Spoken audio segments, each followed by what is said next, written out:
නමෝ තස්ස භගවතෝ අරහතෝ සම්මා සම්බුද්දස්ස නමෝ තස්ස භගවතෝ අරහතෝ සම්මා සම්බුද්දස්ස නමෝ තස්ස භගවතෝ අරහතෝ සම්මා සම්බුද්දස්ස අනිච්චා භික්ඛවේ සංඛාරා අද්වා භික්ඛවේ සංඛාරා අනස්සාසිකා භික්ඛවේ සංඛාරා යාවච්චිදං භික්ඛවේ අලමේව සබ්බ සංඛාරේසු නිබ්බින්දිතුං අලං විරජ්ජිතුං අලං විමුච්චිතුං තේ. තිදුල මාධ්‍ය ජාලයේ ගරු සභාපති දුරන්දර අතිපූජනීය අවසරයි මාලිගා විලාසජී නායක ස්වාමිපාදයන්න් වහන්සේ ප්‍රධාන පූජනීය මහා සංඝරත්නයන් අවසරයි ශ්‍රද්ධාවන්ත පින්වත්නි, පින්වත් හැමදෙනාම අද මේ වෙලාවේ දිදුල රූපවාහිනියෙන් විකාශය කරන මේ පැයට නියමිත දායකත්ව සජීවී ධර්ම දේශනාව සමගයි මේ එකතු වෙලා සිටින්නේ. ඉතින් අද මේ උතුම් ධර්මය ඔබේ නිවසට රැගෙන එන්න අන්තර්ජාලය පුරා රට ලෝකයේ පුරා පතුරවා හරින්න දායකත්වය ලබාගෙන කටයුතු කරනවා අංක 80 උකුවෙල ඇල්ලව මාතලේ ලිපිනෙහි පදිංචි නන්දා ලියනගේ පින්වත් මව්තුමිය ඇතුළු පවුලේ සදහැවත් පිරිස අද මේ ධර්ම දේශනාමය පින්කම ඔබට රැගෙන එන්න දායකත්වය ලබාගෙන ධර්ම දානමය පින්කම සිද්ධ කර ගන්නවා. ඉතින් එයාගේ අරමුණු කාරණා කිහිපයක්ම මුල් කරගෙන තමයි අද මේ ධර්ම දේශනාමය පින්කම ඔබ වෙනුවෙන් මේ විදිහට සංවිධානය වුණේ. ඉතින් පින්වත්නි, වෙනදට වඩා ජීවිතය ගැන අපිට බැරෑරුම්කම දැනෙන යුගයක්. ජීවිතයේ භයානකකම දැනෙන යුගයක්. ජීවිතයට ලොකු අවධානමක් දැනෙන යුගයක්. අපි හිතපු පතපු බොහෝ දේවල් සුණු විසුණු වෙලා යන යුගයක්. අපි මවපු සිහින ගොඩාක් අපිටම කඳුලක් ගේන යුගයක්. අපි නොහිතන වෙලාවක නොහිතපු මොහොතක අපි දන්න බොහෝ දෙනෙක් අවසන් ගමන් යන යුගයක්. බොහෝ දෙනෙක් ලෙඩට දුකටපත් වෙලා ලෙඩ ඇඳේ ගෙවල් වල ආරෝග්‍ය ශාලාවල රෝහල්වල ඇඳම් පිරී ගිහිල්ලා බොහෝසේ මිනිස්සු දුක් විඳින ආර්ථිකයෙන් ලෙඩ දුක් වලින් විවිධ ගැටලු වලින් මිනිස්සු දුක් විඳින යුගයක්. ඒ නිසා මට අද කල්පනා වුණා ඔබේ ජීවිතයේ මේ අනිත්‍ය ගැන තවත් තේරෙන්න පුංචි අපේ බුදුරජාණන් වහන්සේගේ පුංචි සූත්‍ර දේශනාවක් අද ඔබට ගෙන හැරපෑවොත් ඔබට බොහෝ කරුණු කාරණා අවබෝධ කරගන්න තේරුම් ගන්න පහසු වෙයි කියලා. මොකද අද බොහෝ දෙනෙකුට ජීවිතේ එපා වෙලා, බොහෝ දෙනෙකුට ජීවත් වීම එපා වෙලා, බොහෝ දෙනෙක් හිතනවා මේ ලබාගත්තු ජීවිතේ මහා කර්මයක් කියලා. ඇයි අපි උපන්නේ? ඇයි අපි ඉපදුනේ? කියලා සමහර වෙලාවට ආටපාලි කියන යුගයකට අද බොහෝ දෙනෙක් මානසික පීඩන මැද්දේ පත් වෙලා තියෙනවා. හැම ගෙදරකම මං හිතන්නේ මේ වෙනකොටත් ලෙඩ දුක් වලට පත් වෙලා නැති ගෙදරක් නැති තරම්. අර මන් දැක්ක මූණු පොතේ දාලා තියෙන ඊයේ පෙරේදා උණ නැති ගෙදරකින් කොත්තමල්ලි මිටක් පුළුවන් නම් දෙන්න කියලා අසනීපෙකට උණට බෙහෙතක් විදියට. එහෙම අර කිසා ගෝතමී කිසිවෙක් නොමලගියකින් අබ මිටක් හොයන් ගියා වගේ උණ නැති ගෙදරකින් කොත්තමල්ලි මිටක් හොයාගන්නත් අද නැති තරම් අද යුගය ලෙඩ දුක් වලින් පිරී ඉතිරි ගියපු යුගයක් බවට මේ වෙනකොටත් පත් වෙලා තියෙනවා. ඒක බොහෝ දෙනෙකුට දැනෙනවද කියලා මම දන්නේ. නමුත් බොහෝ දෙනෙක් මහා සංඝරත්නය ඇතුළු බොහෝ දෙනෙක් අසනීප තත්වයෙන් ප්‍රතිකාර ලැබමින් පසු වෙනවා. ඒ නිසා ගොඩාක් සැලකිල්ලෙන් විමසිල්ලෙන් ජීවත් වෙන්න ඕන කාලයක්. මේ මාධ්‍ය නාලිකාවල පවා ඉතාමත්ම සුළු කාර්ය මණ්ඩලයක් එක්ක තමයි අපිට මේ වෙනකොට වැඩ කරන්න වෙලා තියෙන්නේ. මේ වැඩ කරන දරුවෝ පවා අසනීප තත්ත්වවලටපත් වෙලා. ඒ නිසා ගොඩාක් ගැටලු මැද්දේ තමයි මේ දිදුල මාධ්‍ය ජාලයත් ඔබට මේ ඔබ වෙනුවෙන් සිද්ධ කරන්න ඕන මේ කටයුතු කළ යුතුම නිසා ඔබට ගෙවල් වල ඉඳගෙන හරි බණ දහම් ටික ඇසීමට කරුණු කාරණා යෙදිය යුතු නිසා තමයි මේ ඊ타මාත්ම පරිශ්‍රමයෙන් මේ වැඩපිළිවෙළවල් ක්‍රියාත්මක කරගෙන යන්නේ. ඒ නිසා අපි නායක ස්වාමීන් වහන්සේටත් කාර්ය මණ්ඩලයටත් අපි ආශිර්වාද කරනවා. ඉක්මනින්ම නිදුක් නිරෝගී බව ලබාගෙන මේ සිද්ධ කරන සත්කාරය තවත් පුළුල් ලෙස මේ රට ලෝකේ පුරා සිද්ධ කරන්න අපේ නායක ස්වාමීන් වහන්සේටත් අපේ දිදුල කාර්ය මණ්ඩලයටත් නිදුක් නිරෝගී චිරජීවනයේ සැලසේවා. ඉක්මනින්ම ඒ දරුවෝ සුවපත් වේවා කියලා අපි ආශිර්වාද කරනවා. ඉතින් අද මම තෝරගත්ත මේ සූත්‍ර දේශනාවේ නම සත්ත්‍ය සූර්යුග් ගමන සූත්‍රය. සූර්යයන් 7ක් හිරු 7ක් පායා ඒම ගැන බුදුරජාණන් වහන්සේ වදාළ දේශනාව. ඉරවල් 7ක් පායනවාද අපිට? එක ඉරයි නෝ පායන්නේ. නමුත් සූර්යයා 7ක් පායන්ට තියෙනවා අපිට. මේ ලෝක විනාශය සිද්ධ වෙන හැටි මේ මහා පෘථුවිය විනාශ වෙලා යන හැටි තමයි බුදුරජාණන් වහන්සේ මේ සූත්‍ර දේශනාවෙන් අපිට දේශනා කරන්නේ. ඒතර අපි මේ පය ගහලා ඉන්න මේ මහා පෘථුවියත් දිනයක අලු වෙලා යන හැටි ගිනිබත් වෙලා යන හැටි අපිට මේ සූත්‍ර දේශනාවෙන් ඉගෙන ගන්න පුළුවන්. ඒ නිසා හොඳට අහගෙන ඉන්න ජීවිතයේ අනිත්‍ය ස්වභාවය කොයිතරම්ද කියලා අපිට මේකෙන් අවබෝධ කරගන්න පුළුවන්. බුදුරජාණන් මුලින්ම මේ දේශනාව ආරම්භ කරන්නේ කොහොමද? සබ්බේ සංඛාරා මේ සියලු සංස්කාර ධර්මයන් අනිත්‍යම මුලපිරුවේ ධර්ම දේශනාවට සියලු සංස්කාර ධර්මයන් අනිත්‍යයි. සියලු සකස් වෙච්ච හැමදේම සංස්කාර කියන පින්නත් මෙතන සංස්කාර කියන එක අදහස් සකස් වෙච්ච දේවල්. හේතුඵල ධර්මයෙන් සකස් වෙච්ච දේවල්. සියල්ල අනිත්‍යයි. සියලු සංස්කාරයන් අස්ථිරයි. අද්දුහා භික්කවේ සංඛාර. අද්දුහා කියන්නේ අස්ථිරයි. අනසාසිකා භික්කවේ සංඛාරා. අනසාසිකා කියලා කියන්නේ අස්වැසිලි රහිතයි. කිසිම සකස් වෙච්ච කිසිම දෙයකින් අපිට අස්වැසිල්ලක් ලබන්න බෑ, සැනසෙල්ලක් ලබන්න බෑ. අපි සැනසෙල්ලක් තියේ කියලා අපි බොහෝ දේවල් වලට අපි බැඳෙනවනේ, ඇලෙනවනේ. අපිට මේකෙන් සැනසෙල්ලක් තියෙයි, මේකෙන් සැනසෙල්ලක් තියෙයි කියලා. නමුත් සකස් වෙච්ච කිසිම දෙයක මේ ලෝකේ හේතුඵල ධර්මයෙන් සකස් වෙච්ච කිසිම දෙයකින් අපිට අස්වැසිල්ලක් හොයන්න බෑ. අස්වැසිල්ලක් ලබන්න බෑ. ඇයි සකස් වෙච්ච හැම දෙයක්ම හේතුඵල ධර්මයෙන් සකස් වෙච්ච දෙයක්. හේතුඵල ධර්මයෙන් සකස් වෙලා තියෙන හැම දෙයකම තියෙනවා මොකද්ද? උප්පාදෝ පඤ්ඤායති, වයෝ පඤ්ඤායති, තිතස්ස අඤ්ඤතත්තම් පඤ්ඤායති. හට ගැනීමක් පේනවා, වෙනසීමක් පේනවා, පවතින දේ තුල වෙනස් වීමක් පේනවා.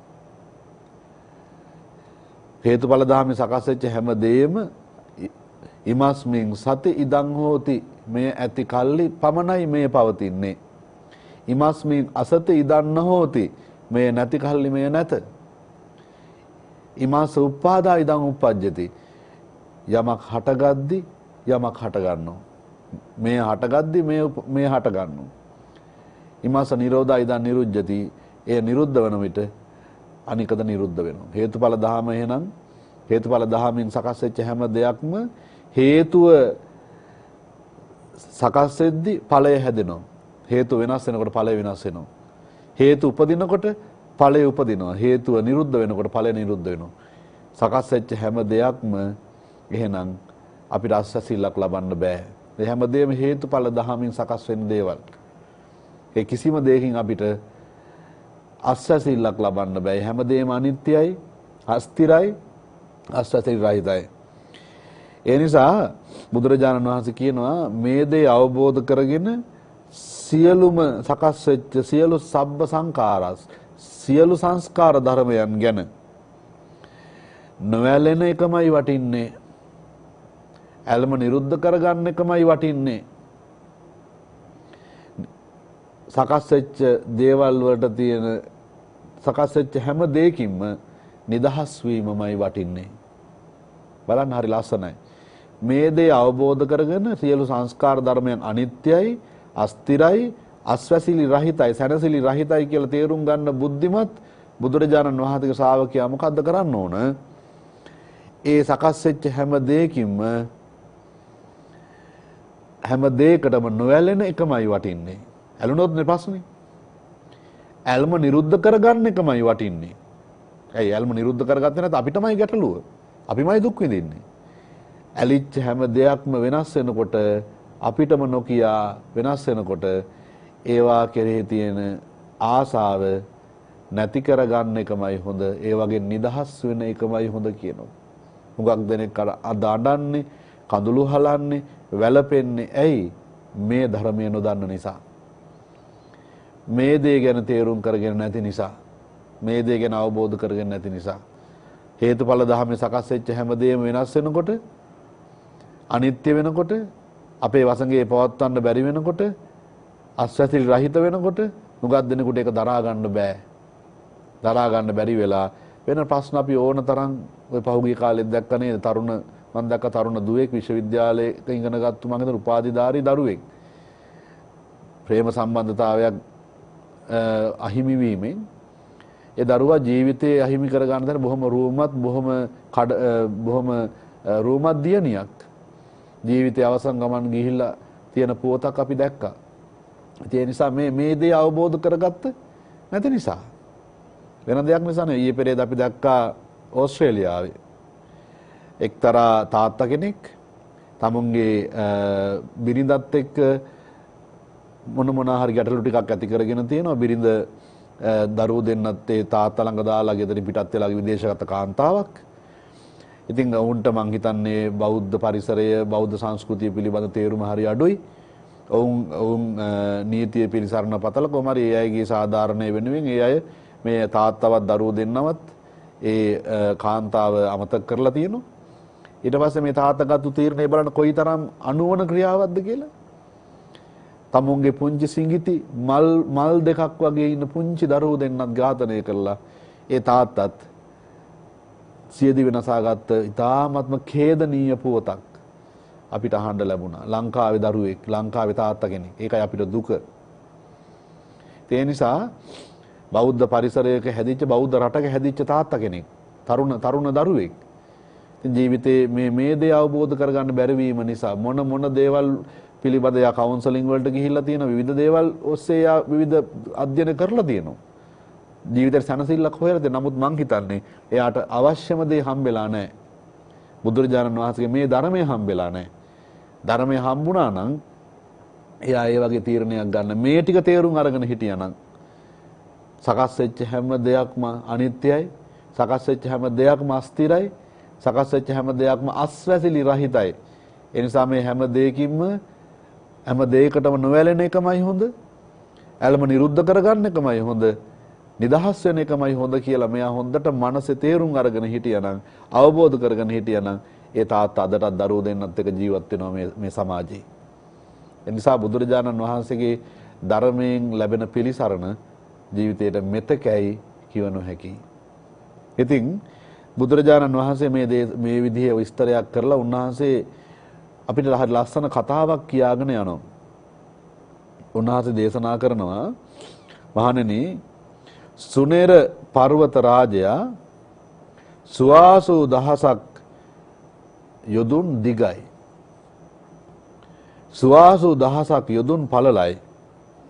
සුවාසු දහසක් යොදුන් මහා සයුරේ ගිලී තියෙනවා. එතකොට සුනේර පර්වත රාජයාගේ සුවාසු දහසක් යොදුන් මහා මුහුද යට ගිලිලා තියෙනවා.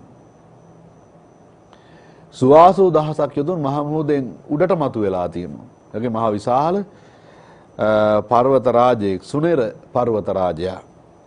ඉතින් උන්වහන්සේ දේශනා කරනවා ඉතින් මේ විදිහට බොහෝ වර්ෂ ගානක් වර්ෂ දසදහස් ගානක් වර්ෂාව ඇදහැලෙන්නේ නැති සමයන් තියෙනවා. වර්ෂාව ඇදහැලෙන්නේ නැති වර්ෂ 100,000 ගණන් තියෙනවා වර්ෂාව බිඳුවක් වැටෙන්නේ නැති. ඒ වර්ෂාව ඇදහැලෙන්නේ නැති වෙනකොට වැස්ස නතර වුණාට පස්සේ අවුරුදු 1000 ගණන් තියෙන මේ බීජගාම, භූතගාම, ඖෂධී තෘණ, වනස්පතීන් මේ හැම ශාකයක්ම වේලිලා වියලිලා යනවා. විශේෂයෙන් වේලිලා යනවා. යලි නොවැඩෙන තරමට මේ ගස් කොළන් ඔක්කොම ටික වේලිලා යනවලු මේ තියෙන. දැන් අද අපිට ඕන තරම් මේ මහ විශාල වනස්පතීන් විවිධ ගස් කොළන් අපිට ඕන තරම් දකින්න තියෙනවානේ. අපිට හිතෙන්නේ නැහැ මේ ගස් කොළන් මේ මහ පෘථුවියෙන් නැති වෙලා යන විනාශ වෙලා යන යුගයක් කවදාවත් ඒවිද කියලා. එහෙම යුගයක් එනවා. අපේ මහ පෘථුවිය අයිති වෙන්නේ මේ සෞරග්‍රහ මණ්ඩලයට. එතකොට මේ සෞරග්‍රහ මණ්ඩලයේ අපේ මේ ඇතුලේ එක සූර්යයෙක් ඉන්නවා. ඒ සූර්යාගේ ශක්තියෙන් තමයි අපේ මහ පෘථුවියේ මේ ආහාර ටික සියලු දේවල් අපිට ලැබෙන්නේ මේ ජීවයේ පවතින එක සූර්යයෙක් නිසා. එතකොට තව සූර්යයෙක් පායනවා කියන්නේ මොකද? මේ සෞරග්‍රහ මණ්ඩලයේ මේ පෘථුවියේ කක්ෂය තුලට තවත් සූර්යයෙක්ගේ බලපෑම ඇතුල් වෙන්න පටන් ගන්නවා. ඒක වෙන්නේ කොහොමද කියලා විද්‍යාත්මක පහදන්න අපිට තේරෙන්නේ නැහැ. නමුත් තවත් සූර්යයෙක් මේ සෞරග්‍රහ මණ්ඩලයේ අපේ කක්ෂය ඇතුළට ඇවිල්ලා අපිට එහි බලපෑම ඇති වෙන්න පටන් ගන්නවා. ඕන තරම් දැන් ওই තාරකා බවට පත් වෙලා තියෙන මිය ගියපු සූර්යයන්. ඔය තවත් සක්‍රීය සූර්යයන් මේ විශ්වය පුරා ඕන තරම් තියෙන්න පුළුවන්. එතකොට ඒ සූර්යයෙක් මේ සෞරග්‍රහ මණ්ඩලයට ඇතුල් වෙනවා කියන එක අරුම පුදුමයක් නෙවෙයි. ඒක සිද්ධ වෙන්න පුළුවන් දෙයක්. ඕන තරම් රාත්‍රී ආකාශය බලනකොට අපිට ඕන තරම් තවත් තාරකා හැටියට පේන සූර්යයන් තමයි. මිය ගියපු තාරකා විදිහට තියෙන සූර්යයා නැවත ක්‍රියාත්මක වෙලා සමහර වෙලාවට සූර්යෙක් හැටියට ක්‍රියාත්මක වෙන්න පුළුවන්. හිරු හැටියට ක්‍රියාත්මක වෙන්න පුළුවන්. ඒ නිසා ඒ වගේ බලපෑමක් මේ මහ පෘථුවියට තවත් සූර්යෙක් පායනවා. එතකොට මොකද වෙන්නේ? උන්වහන්සේ දේශනා කරනවා දෙවෙනි සූර්යයා පෑවුවට පස්සේ තියෙනවද කුඩා නදීන්, කුඩා දියවිල්, ඒ හැම දෙෙම වේලිලා යනවා. එහෙනම් අර ගස් කොළන් ඔක්කොමත් කලින් විනාශ වෙලා දෙවෙනි සූර්යයා පායනකොට පුංචි කුඩා නදීන් වල තිබිච්ච වතුර බිඳුව පවා, දියවිල් වල තිබිච්ච වතුර බිඳුව පවා, ගොඩ බිම තියෙන සියලු ජලය වේලිලා යනවා. වතුර බිඳුවක් නැහැ ඊට පස්සේ. මහ පෘථුවියේ මේ ගොඩ බිම අපිට පානීය ජලයේ බිඳුවක් නැහැ. අපිට යැපෙන්න වතුර බිඳුවක් නැහැ. ඔබ හිතන්නේ යුගයේ මොන වගේ තත්ත්වයක් වෙයිද කියලා. ඊට පස්සේ උන්වහන්සේ කියනවා මේකෙන් තේරුම් ගන්න මහණෙනි මේ සකස් වෙච්ච හැම දෙයක්ම අනිත්‍යයි. වන්න බලන්න උන්වහන්සේ හැම තිස්සෙම කියන්නේ මේ කතාව කියන්නේ එහෙනම් මේ සූර්යෝ හතක් පායීම ගැන කියන්නම නෙමෙයි බුදුරජාණන් වහන්සේ. උන්වහන්සේ විද්‍යාඥයෙක් වගේ මේ විවිධ කරුණු කාරණා එළියට දාලා උන්වහන්සේට මේ 아무තු දෙයක් පෙන්වන්න ඕනේ නැහැ. උන්වහන්සේ මේ කතාව කියන්නේ සියලු සංස්කාරයන් අනිත්‍යයි කියලා තේරුම් ගන්න කියලා. සියලු මේ සකස් වෙච්ච මේ අපි හිතනවානේ මේ මා විශාල ජලාශ, මේ මහ ගංගා, මේ හැම දෙෙම සදාකල් මේ වතුර ටික ගලාගෙන යයි මේ ගොඩ බිම උඩින් කියලා. නෑ, මේ වතුර කඳ දැක්කහම අපි කාටද හිතන්න පුළුවන් මේක දවසක වතුර බිඳුවක් නැතුව වේලිලා යන දවසක් එනවා කියලා. මේ ඇඟිල්ලත් තෙමා ගන්න වතුර බිඳුවක් නැති යුගයක් මේ ගොඩබිම ඇති වෙනවා කියලා අපිට හිතෙනවද, දැනෙනවද? මේ මහා විශාල ගම් වතුර ගලලා මිනිස්සු මැරෙනකොට මේ මහා වතුරෙන් අපිට එහෙම දෙයක් කවදාවත් හිතෙන්නේ නැහැ. නමුත් එවැන්නෝ යුගයක් එනවා කියලායි බුදුරජාණන් වහන්සේ දේශනා කරන්නේ. එතකොට ඒ නිසා තේරුම් ගන්න කියනවා සියලු දේවල් අනිත්‍යයි, සියලු සංස්කාර අනිත්‍යයි, අස්ථිරයි, අස්වැතිරි රහිතයි. ඒ නිසා මේ සකස් වෙලා තියෙන මේ කිසිම දෙයකට ඇලෙන්න එපා කියලා මේ කියන්නේ. ඇහැට පේන හැම දෙයක්ම අනිත්‍යයි, අස්තිරයි, ආශ්‍රයති රහිතයි. ඒ හැම දෙයක් ගැනම කලකිරෙන එකමයිලු වටින්නේ. නොවැළෙන එකමලු වටින්නේ. නිදහස් වීමමලු වටින්නේ. ඊට පස්සේ උන්වහන්සේ කියන තව කාලයක් ගත වෙනකොට දෙවෙනි සූර්යයා පායනවා. මම මේ කතන්දරේ වේගින් මේ කියාගෙන යන්නේ වෙලාව ඉතුරු කරගන්න ඕන නිසා. නැත්නම් මේකේ ඇතුලේ තව ගොඩාක් කතා ප්‍රවෘත්ති ඔබට කියන්න පුළුවන්. නමුත් අපිට ලැබිලා තියෙන වෙලාව ඉතාමත්ම සීමිතයි. ඒ නිසා අපි මේ සූත්‍රය පුළුවන් තරම් මේ කාලය ඇතුළත ඔබට පැහැදිලි කරලා දෙන්න තමයි මේ උත්සාහ කරන්නේ. දෙවෙනි සූර්යයා පායා එනවා. දෙවෙනි සූර්යයා පායනකොට මොකද වෙන්නේ හොඳට මතක තියාගන්න.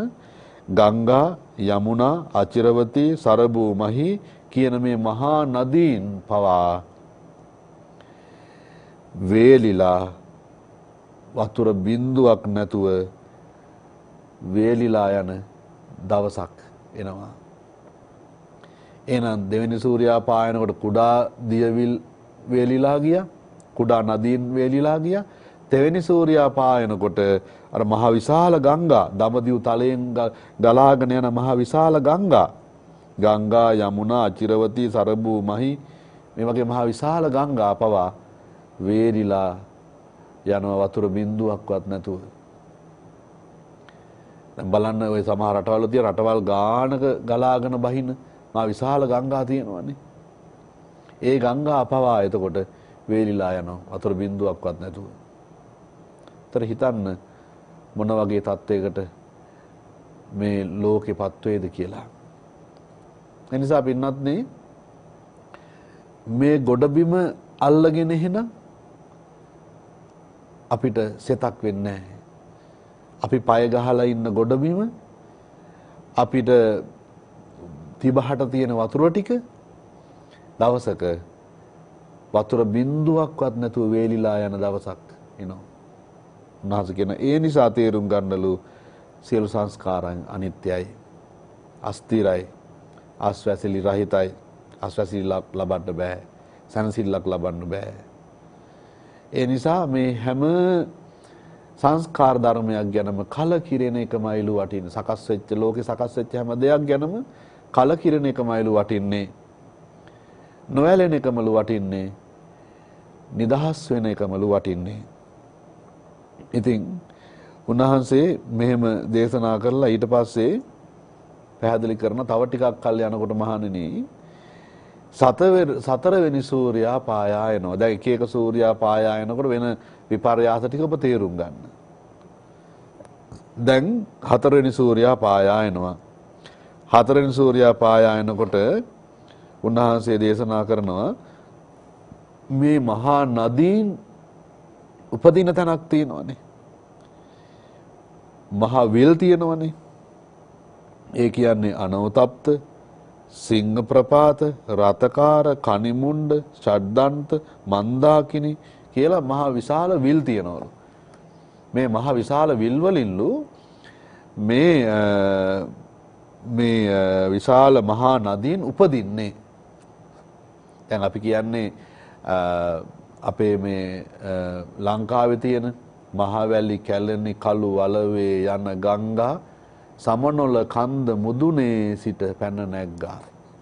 එහෙනම් මේ අපේ මේ ගලාගෙන යන මේ දිය පහර ගලාගෙන යන සමනොල කන්දේ ඉඳලා. તો සමනොල කන්දේ දිය පහර, සමනොල කන්දේ උල්පත් ටික, සමනොල කන්දේට තියෙන ඒ ජල ප්‍රදේශ වේලිලා ගියොත් එහෙම මහවැලි, කැලණි, කළු වලවේ ගංගා නැත. ඔක්කොම වේලිලා යනවා. ඒ වගේ මේ මහ විල් උපදින තැන් තියනවලු මේ ලෝකේ. උන්වහන්සේ කියන මොනවද? අනෝතප්ත, සිංහ ප්‍රපාත, රතකාර, කනිමුණ්ඩ, ෂඩ්දන්ත, මන්දාකිනි කියන මේ මහ විශාල විල් වලින්ලු මේ සියලුම මේ අචිරවතී, සරබු, මහි, ගංගා, යමුනා මේ මහ විශාල ගංගා පැන නගින්නේ. ඒ පැන නගින මහ විශාල විල් නදීන් ගලා බහින්න පටන් ගන්න මහ විල් ඔක්කොම වේලිලා යනවා. වේලිලා ගියාට පස්සේ හතරවෙනි සූර්යයා පායනකොට නැවත එහෙනම් වතුර බිඳක් මේ මහ පෘථුවිය උඩින් ගලාගෙන යන්න විදිහක් නැහැ. සියල්ල දැන් වේලිලා ගිහිල්ලා හමාරයි. ඒ නිසා මහණෙනි අවබෝධ කරගන්න සියලු සංස්කාරයන් අනිත්‍ය වෙනව දවසක. සියලු සංස්කාරයන් අස්ථිරයි ස්ථිරයි කියලා හිතන්න එපා. මේ සියලු සංස්කාර සකස් මේ ලෝකේ සකස් වෙච්ච හැම දෙයක්ම පණ ඇති පණ නැති හැම දෙයක්ම අස්වැසිලි රහිතයි. කිසිවෙක්ගෙන් අස්වැසිල්ලක් ලබන්න හිතීම එහෙනම් මෝඩකමක්. සමහරු කියන්නේ මගේ සැනසෙල්ල ඔයා මගේ මුළු ලෝකෙම ඔයා එහෙට අනිද්ද කට්ටිය කියන්න පටන් ගන්නවා. හරි? එතකොට මේ මගේ මුළු ලෝකෙම ඔයා මට ඔයා නැතුව බෑ. එහෙනම් අපි අනිත්‍ය වෙලා යන සංස්කාරයකට බැඳිලා අපි ඒ තුල සැනසෙල්ලක් හොයනවා. ඒ තුල යැපීමක් හොයනවා. ඒ තුල සැපයක් හොයනවා. ඒ තුල සතුටක් හොයනවා.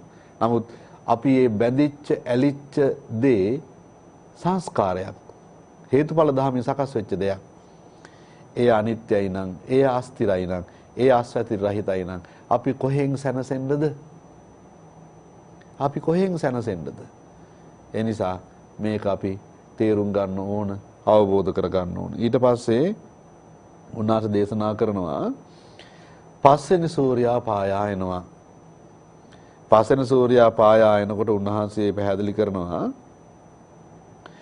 මහා සමුද්‍ර යොදුන් 100ක් වතුර හිඳිලා යනවා. මහා සමුද්‍ර 200ක් යොදුන් දිය වේලිලා යනවා. මහා සයුරේ 300ක් යොදුන් 700ක් යොදුන් දිය වේලිලා යනවා. ඊට පස්සේ උන්වහන්සේ කියනවා මහා මුහුදේ මහා සමුද්‍රයේ පුරුෂයෙක්ගේ 7 දෙනෙක්ගේ උසට පමණක් වතුර ඉතුරු වෙනවා. කියලා බලන්න මේ මහා විශාල මහා මුහුද මෙච්චර වෙලා මේ දැන් කියන පස්වෙනි සූර්යා පෑයීම ගැන. ඒතර හතරවෙනි සූර්යා පායනකොට මහා මුහුදේ වතුර තියෙනවා තාම. පස්වෙනි සූර්යා පායනකොට මහා මුහුදත් දැන් හිඳෙන්න පටන් ගන්නවා. මහා මුහුදත් හිඳෙන්න පටන් ගන්නවා. එතකොට මේ මහා මුහුදේ වතුර ඉතුරු වෙන්නේ. මේක තව තව අඩු වෙනවා. පංච පුරුෂ ප්‍රමාණයට, චතුස් පුරුෂ ප්‍රමාණයට, ත්‍රි පුරුෂයන් 3 දෙනෙක්ගේ ප්‍රමාණයට, පුරුෂයන්ගේ දෙන්නෙක් ප්‍රමාණයට, එක් පුරුෂයෙක්ගේ ප්‍රමාණයට, පුද්ගලයෙක්ගේ භාගයකගේ ප්‍රමාණයට, ඊට පස්සේ පපුවේ මට්ටමට, ඉන මට්ටමට, අන්තිමටම මේ ගොප්පැටේ තරම් වතුර ඉතුරු වෙලා වතුර හිඳිලා යන මට්ටමක් එනවලු. හරියට නිකන් පොද වැහි වහිනකොට අර මේ මහා මේ වතුරේ අර මේ හරක්ගේ කුර ඉතුරු වෙලා තියෙන්නේ. වතුර චුට්ට ඉතුරු වෙලා. ඒ හරක්ගේ කුර පාදවල ඇස්සේ වතුර චුට්ට ඉතුරු වෙලා අපිට පේන්න තියෙන්නේ. දකින්න තියෙන යුගය. මහා මුහුද ළඟට ගිහින් අද ගාල මුහුදට ගිහින් බලන්න. ගිහින් බලන්න. ත්‍රිකුණාමලයේ ගිහින් බලන්න. දකුණට ගිහින් බලන්න ගාලු පාර දිගේ යනකොට මහා මුහුද පේන අපිට හිතනවා මේ මහා මුහුද මේ ඇඟිල්ලක් තෙමා ගන්න තත්ත්වයට වතුර බිඳුවක් නැති දවසක් එනවා කියලා ඔබට මේ සූත්‍රය ඇහුවට පස්සේ තේරෙනවා නම් අවබෝධ කරගන්න මේ මහා මුහුද පවා දවසක හිඳෙනවා නම් අපි අල්ලගෙන ඉන්න දේවල් පිළිබඳව කවර කතාද? උන්වහන්සේ කියනවා ඒ නිසා මහණෙනි තේරුම් ගන්න මේ සියලු සංස්කාර අනිත්‍යයි. සියලු සංස්කාර අස්තිරයි. සියලු සංස්කාර අස්වැසිලි රහිතයි. ඒ නිසා සියලු සංස්කාරයන් කෙරෙහි කලකිරෙන එකමයි වටින්නේ. නොවැළෙන එකමයි වටින්නේ. නිදහස් වෙන එකමයි වටින්නේ. ඒ පාඩම මේ වචන ටික පුළුවන් නම් gedara ලියලා කොලේක ලියලා අලව ගන්න පේන තැනකින් මේ බුදුරජාණන් ආයයි කියන කතාව සියලු සංස්කාරයන් අනිත්‍යයි, සියලු සංස්කාරයන් අස්තිරයි, සියලු සංස්කාරයන් අස්වැසිලි රහිතයි.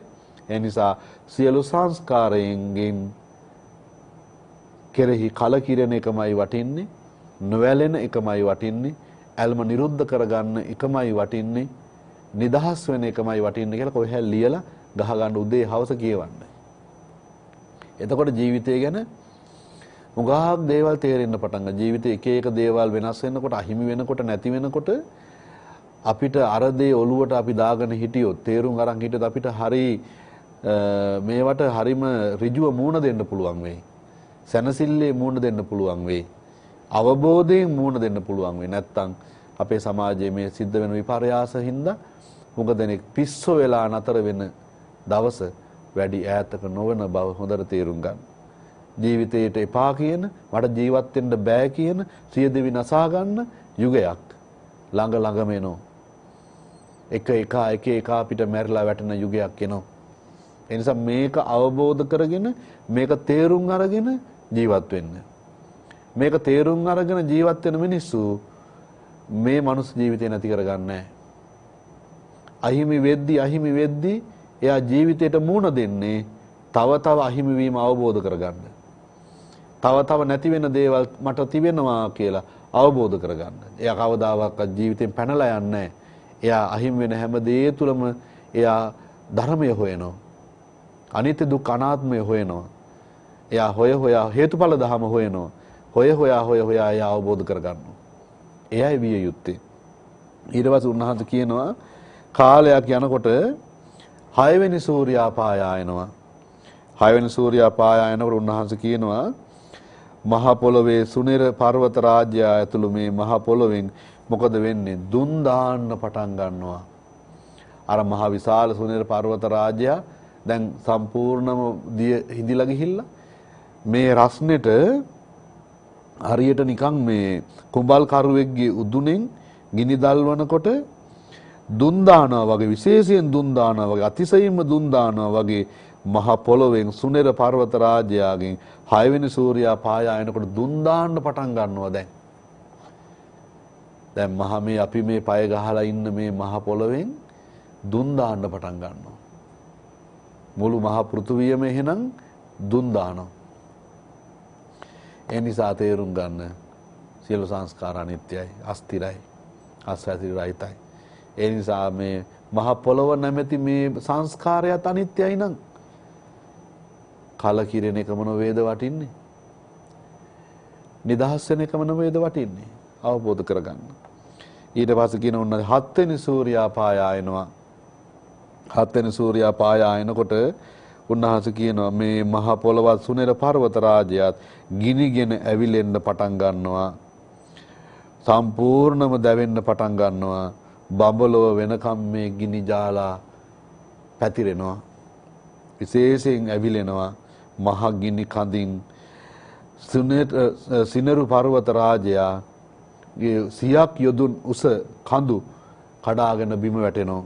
200ක් යොදුන් උස ඇති කූට පර්වත කඩාගෙන වැටෙනවා. 300ක් යොදුන් උස 400ක් උස යොදුන් කඩාගෙන වැටෙනවා. මේ සියලු දේවල් විනාශ වෙන්න පටන් ගන්නවා.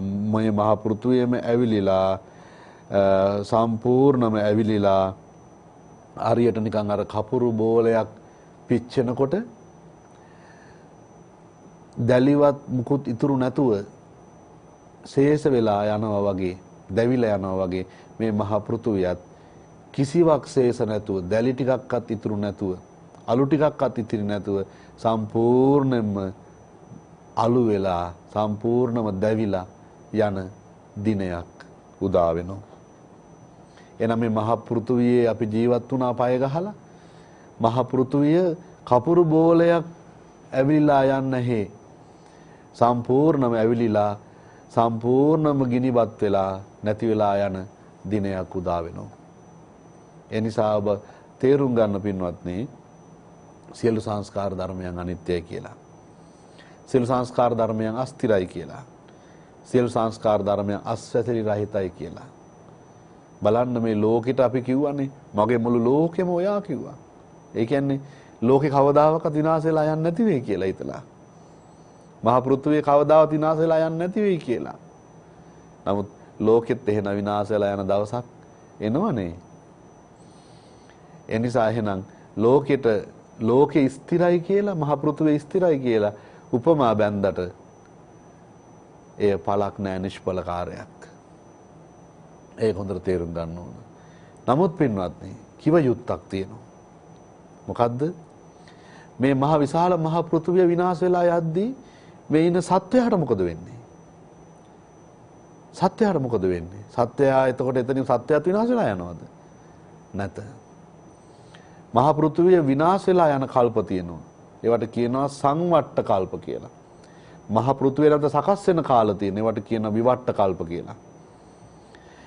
මහා පෘථුවිය විනාශ වෙලා යනකොට මේ ඉන්න ජීවීන් ඔක්කොම ආභස්සර ජීවීන් බවට පත් වෙනවා. ආලෝක බවට පත් වෙනවා. නැවත මහා පෘථුවිය සකස් වෙනකොට මහා පෘථුවිය සකස් වෙලා පෘථුවි රසය කියලා එකක් හැදෙනවා. ඔය ආදිසූපය කියලා ජීව විද්‍යාව උගන්වන්නේ. ඒ පෘථුවි රසය හැදෙනකොට ඒ පෘථුවි රසය ආහාරයට අරගෙන ආලෝක බවට පත් වෙච්ච සත්වය නැවත මේ මහා පෘථුවියේ ආලෝක වගේ ඉඳගෙන මහා පෘථුවිය ඇසුරු කරගෙන අර පෘථුවි රසය ආග්‍රහණය කළ පෘථුවි රසය ආහාරයට නැවත ගොරෝසු ශරීර බවට පත් වෙමින් ක්‍රමක්‍රමයෙන් ජීවයක් හැදෙන්න පටන් ගන්නවා. ඒ විස්තරය අග්ගඤ්ඤ සූත්‍රයේ සඳහන් වෙනවා. එතකොට බුදුරජාණන් වහන්සේ මේ පැහැදිලි කරන්න මොකක්ද එහෙනම්? මේ මහා පෘථුවිය විනාශ වෙලා ගියත් සත්වයාගේ සසර ගමන අවසන් වෙන්නේ නැහැ. සසර ගමන අවසන් වෙන්නේ නැහැ. බලන්න අපි පය ගහලා ඉන්න මහා පෘථුවිය විනාශ වෙලා ගියත් සසර ගමන විඳන්නේ නැහැ. සසර ගමන කෙලවර වෙන්නේ නැහැ. මහා පෘථුවිය විනාශ වෙලා යනකොට අපි ආලෝක බවට ආභස්සර ජීවීන් බවට පත් වෙලා නැවත මහ පෘථුවිය සකස් වෙනකොට නැවත ගොරෝසු ශරීරය ඇති සත්වයන් බවට පත් වෙලා කර්මානුරූපව අපි මේ මහ පෘථුවිය අසුරු කරගෙන නැවත උපදිනවා. හරි පුදුමයි. ඇයි මහ පෘථුවිය විනාශ වෙලා ගියත් අපේ සසර ඉවර වෙන්නේ නැත්තේ? ඇයි? කරුණු හතරක් අපිට අවබෝධ කරගන්න බැරි වෙච්ච නිසා. ඒ තමයි දුක්ඛාරි සත්‍ය, දුක්ඛ සමුදයාරි සත්‍ය, දුක්ඛ නිරෝධාරි සත්‍ය, දුක්ඛ නිරෝධ ගාමිනී පටිපදාරි සත්‍ය.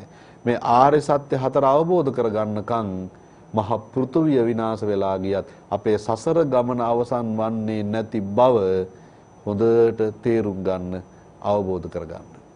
ඒ නිසා මේ සියලු සංස්කාර ධර්මයන් කෙරෙහි එහෙනම් අනිත්‍ය බව අවබෝධ කරගන්න, අස්තිර බව අවබෝධ කරගන්න, අස්වැතිලි රහිත බව අවබෝධ කරගන්න. එහෙනම් අවබෝධ කරගන්නකොට ඔබට ජීවිතේ බොහෝ දේවල් අවබෝධයෙන් කරන්න පුළුවන්කම ලැබේ. ජීවිතයේ ඔබට ලැබෙන හැම දෙයකම ඇත්ත ස්වභාවය මොකක්ද කියලා තේරුම් ගන්න මනස පුරුදු වෙයි. එතකොට ඔබට පුළුවන් වෙයි මේ සංස්කාර ධර්ම සකස් වෙච්ච හැම දෙයක් ගැනම තියෙන සංස්කාර හැම දෙයක් ගැනම ටික කලකිරෙන්න, අවබෝධයෙන් කලකිරෙන්න, නොඇලෙන්න, ඇල්ම නිරුද්ධ කරගන්න, නිදහස් වෙන්න පුළුවන් වෙයි. ඒ නිසා අපි ඔබට යෝජනා කරන්නේ මේ සංස්කාර වලට ඇලි දුක් විඳින සමාජය, දුක් විඳින ලෝකේ ඔබ බුදුරජාණන් වහන්සේගේ ශ්‍රාවකෙක් හැටියට මේ අවබෝධ කරගෙන තේරුම් අරගෙන මේ සංස්කාර ධර්මයන්ට නොඇලී වාසය කරන්න පුරුදු වෙන්න. එයින් ඔබට පුළුවන් වෙයි මේ සංස්කාර වලින් නිදහස් වෙන. නිදහස් වෙච්ච දවස තමයි ඔබ පරම සැනසෙල්ලක්, පරම සුවයක් ලබන දවස. ඒ සුවය තමයි නිවන් සුවය. ඒ සුවය ඔබට අත්විඳින්න වාසනාව ලැබේවා කියලා අපි ආශිර්වාද කරනවා.